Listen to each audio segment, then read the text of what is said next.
They need to see a model, actually. So I think you're right that many of them have never had to do it before, at least not in a formal way. And you're right that we shouldn't be mad at them when they get it wrong because they've never been told.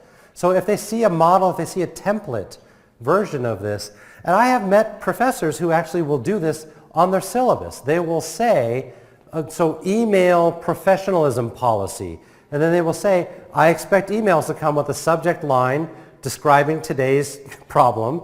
I expect emails to begin with a salutation like, Dear Dr. Yi. I expect emails to use a respectful tone, and I expect emails to close with a salutation such as thank you or best wishes, and then sign your name. So it sounds ridiculous that we would have to put that into a syllabus, but I have met professors who've said, I'm going to require this of my students. And then when they don't do it, they'll say, I'm not reading your email, go look at the syllabus. That sounds like a tough teacher. It's this tough love concept. But if they don't get it here, then we're turning them into the workforce and they're not doing it in the workforce. So we have to do it here. Sorry, I have a comment about that. I said dilemma because we are moving from one education mindset to the Western society. Now we're talking about always about liberal arts education, right? So we need to set the boundaries as well. When we say liberal arts, we leave it very open, but we have to have some set of boundaries because the atmosphere is what we create. But when we give another picture, saying liberal arts, it ends up into something the worst form. So I don't know what you're thinking of here. Does this mean that we should not teach professionalism? But we should design the boundaries as well. Because at the end, these are we who are going to tell them the boundaries. But at the same time, we don't want to enclose them so that their critical thinking, whatever skills, they are encapsulating. So we want to give them a freedom, but at the same time, with some responsibilities as well. Yeah, I understand. And I get what you say about boundaries. I especially like that applied to critical thinking because that does mean something different in different disciplines. The way somebody imagines problem solving in engineering, what counts as evidence in engineering, what counts as creative thinking in engineering is very different from over in the humanities. So I think professionalism we can agree may be some boundaries by the syllabus policies, but I like saying on the syllabus what critical thinking looks like in this class, because that does create for them some boundaries of what this class is going to do. And it also sets some expectations. Students don't know that critical thinking is different in engineering and humanities. They don't know that. So we actually have to tell them, here's what I mean when I say critical thinking in my class. I think that's quite useful for them. So I've nothing really new in this slide. I think we should model professional behavior for them, make it explicit and say, make it that teachable moment. This is what I expect out of you. Obviously comment on it, we've talked about, but grade it, we have not.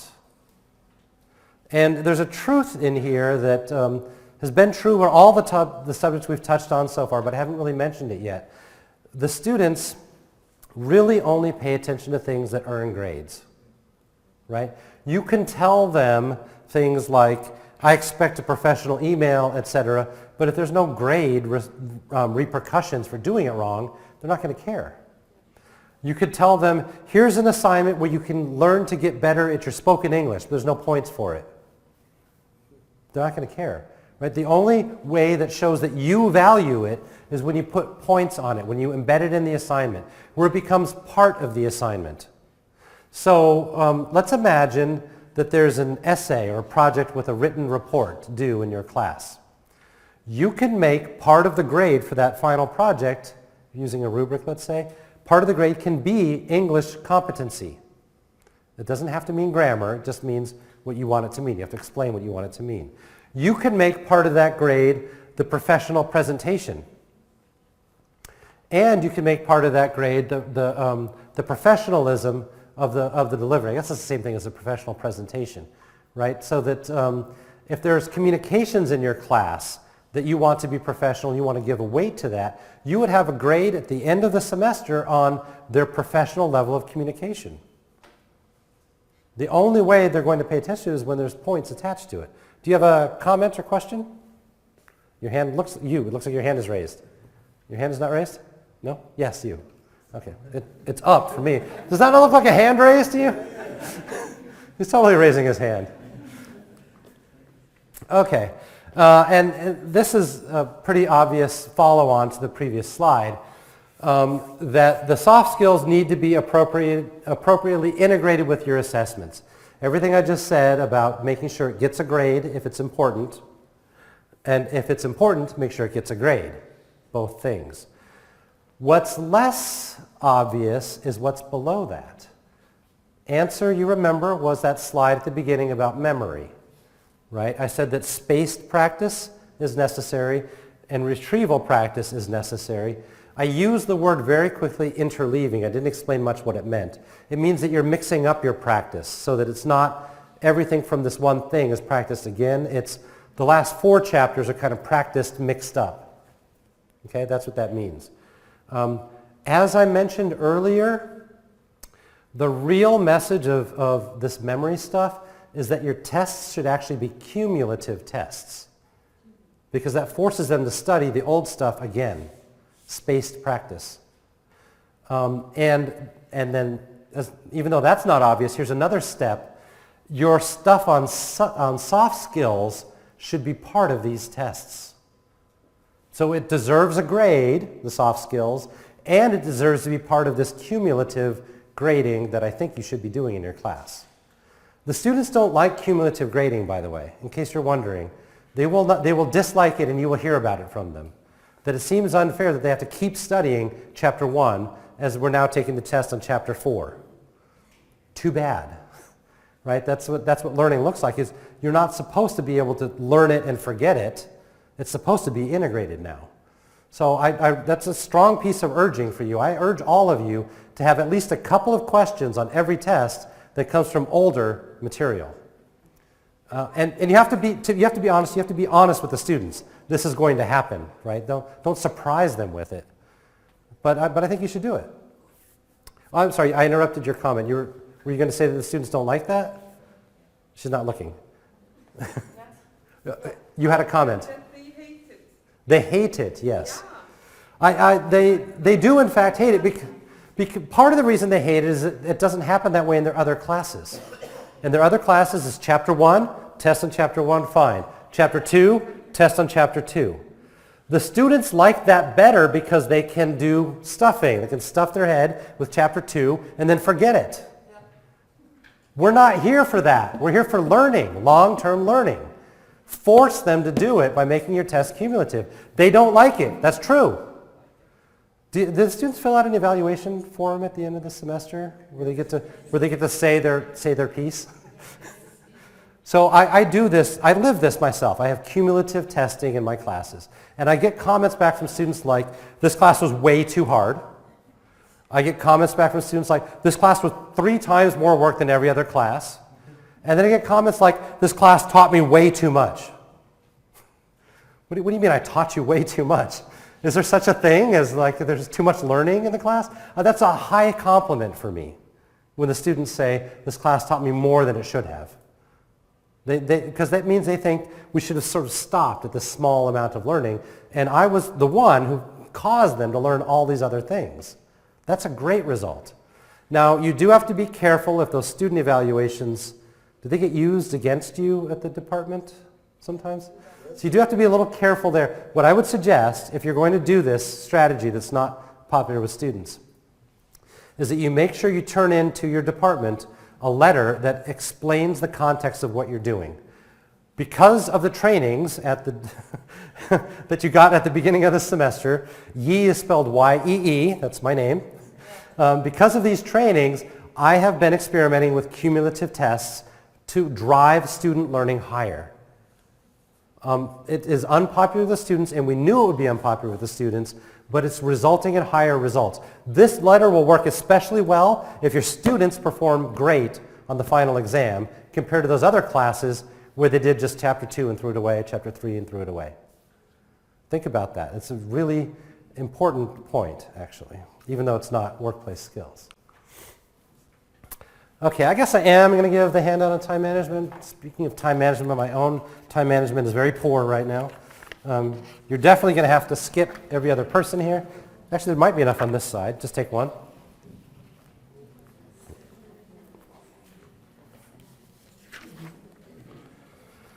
Yes? A bit of reflection on the last, we're talking about lifelong learning, long-term learning, and something is important, it should be graded. Yes. Now, this is another problem with the educators. When we put everything, either whether it's a soft learning or the skills, whatever, with the graded ones, then it leads to cramming. Because students, they are just thinking about the grades all the time. When something goes towards cramming, it's not the lifelong learning. Now, at the same time, on notes time, it shouldn't be graded. This is what they used to do in UK. Let me finish this one, just 1 minute, please. So there is another way of assessment. There was a group activity there in the department, and they just sort of recognition and appreciation. Just few kids, few dollars, just a chocolate box. It has nothing to do with 2 grades or 5 grades. It's just like self sort of your esteem is boosted up. I don't know what are the other ways we can encourage students towards a lifelong learning just using the carrot and stick model. Yep, it's not wrong. It's not wrong. Go ahead, give your comment. This cramming portion, it can be countered by conceptual testing in the examinations. You can say right in the beginning, this is the way the questions will be set. And you have to somehow try to fit ourselves in this perspective that the questions can come from any way. I'm not talking about the model. I'm saying if something is related with grades, I'm looking for 2 out of 2, irrespective how I'm going to get it. Whether I'm going to learn it or I'm going to cram it. I want 5 out of 5. So I have a different... This is my point. You conveyed in the class right in the beginning. Grades are important, but conceptual learning is much more important.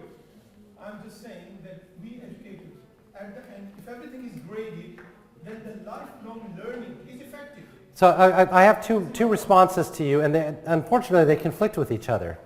So one response agrees with you completely, that I think an atmosphere of rewarding lifelong learning and rewarding the effort is a productive one. Right? Recognition and self-esteem are important and valuable tools in the way we teach students. And when we can give recognition, like the way we respond when they give an answer, such as me saying, I agree with you, was giving affirmation to you. I think that's an important thing to do. So I like to do that as well.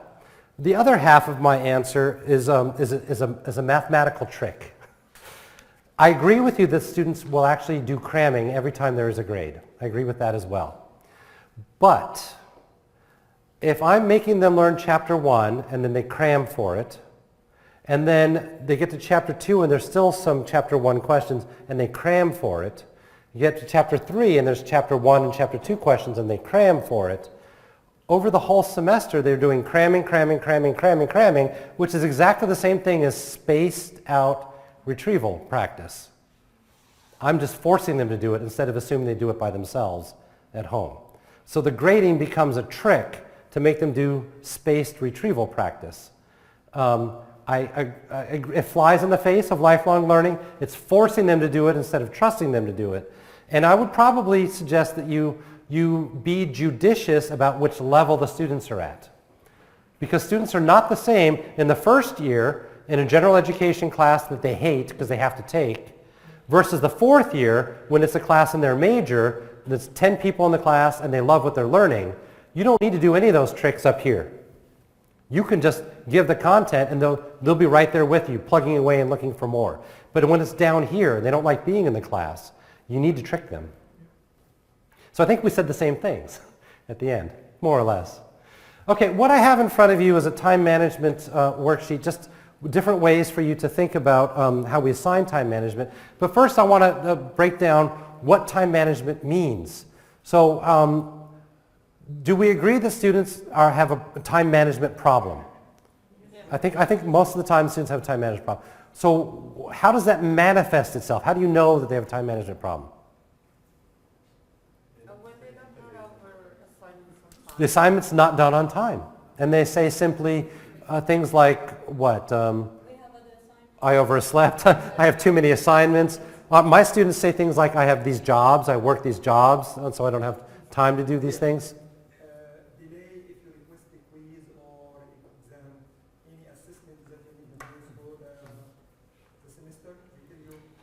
delay for next week. Delay, right. So it really boils down to they've run out of time. That's what that means. Time management is the students are running out of time. And it's just like we were talking about with emails. No one has sat down to teach the students how to take the week and plant the things, the schedule on the week for them. No one does that. It's always somebody else's job. Like my first bullet point was, well, now it's your job to do that to them. When I went to college, someone showed me how to make a schedule for the week. Chemistry classes are here, and then the history classes are here. You sort of circle the hours, and then you also have to circle the time for, I'm going to read the chemistry chapter here, I'm going to read the history book here, I'm going to work on the chemistry questions here, I'm going to review the chemistry before the test here. So you schedule all of these. It really just means scheduling. Scheduling things that are important, like reading and the studying, needs to be put onto the calendar. Students do not know to do that. So I think having a conversation with students about scheduling will be one way of making this happen.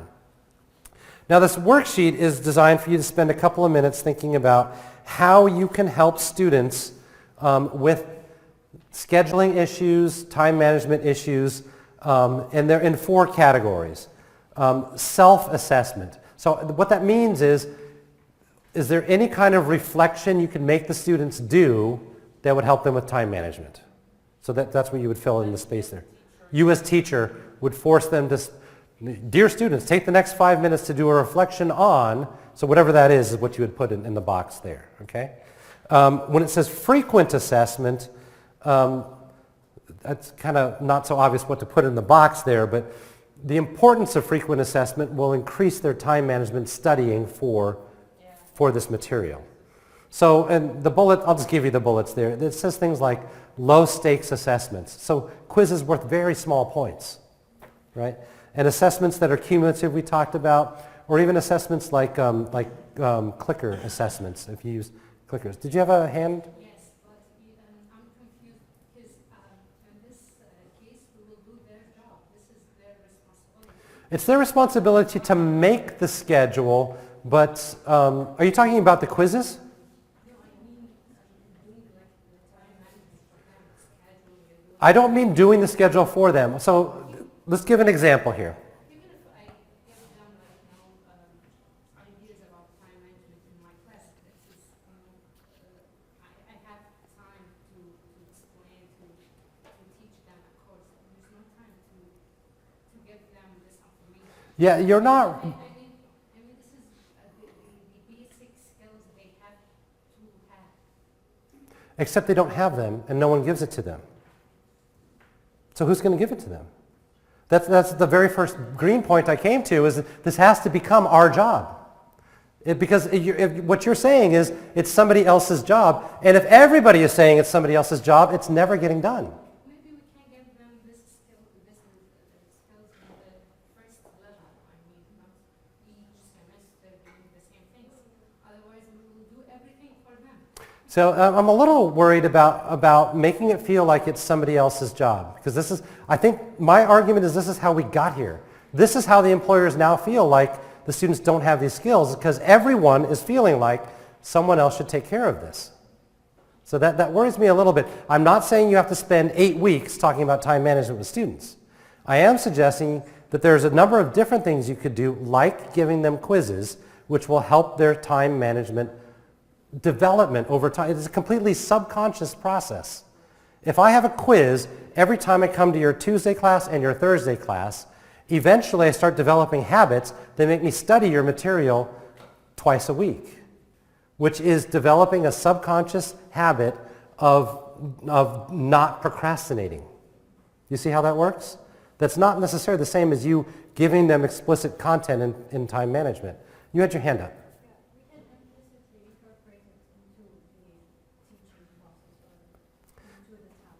Yeah, and implicit is a good word for what I meant with the assessment, that it's implicitly associated.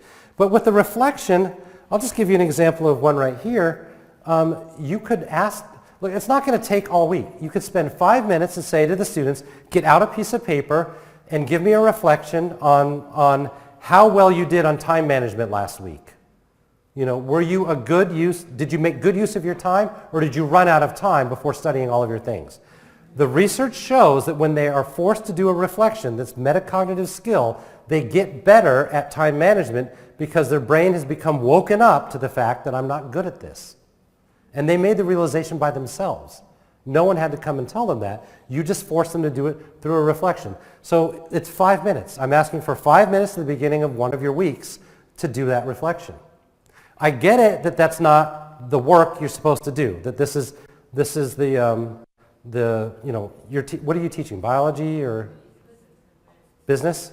Okay.